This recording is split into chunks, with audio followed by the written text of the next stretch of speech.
જય માતાજી, જય ગૌ માતા, જય રામ માતા. જોઈ શકો છો તમે આ ગાયને પોતે પૂંછડામાં ટસકો મારેલો છે અને અમારી 1 કલાકની મહેનત બાદ આ ગાય માતા પકડાણા છે નદીમાંથી. અને આ અમારે અમીશભાઈએ ખૂબ મહેનત કરી છે એમાં. અને તમારા આજુબાજુમાં કોઈ આવી ગાય માતા નંદી મહારાજ કરતું હોય જેમને વાગેલું હોય કે અથવા દવા કરવાની હોય તો અમારો કોન્ટેક્ટ કરવો. અમે અડધી રાતે અમારી સેવા છે. અને આ મિત્રો તમે ના કરી કહો તો અમને ફાઇનલ કોલ કરજો તો અમે આવી જઈશું.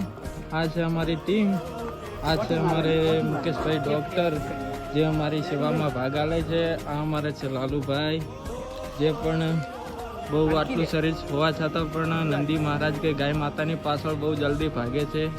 આ અમારે શૈલેષભાઈ જેમને ફોન કરો એટલે તરત હાજર. અને આ મિત્રો તમે પણ સેવા કરજો એવી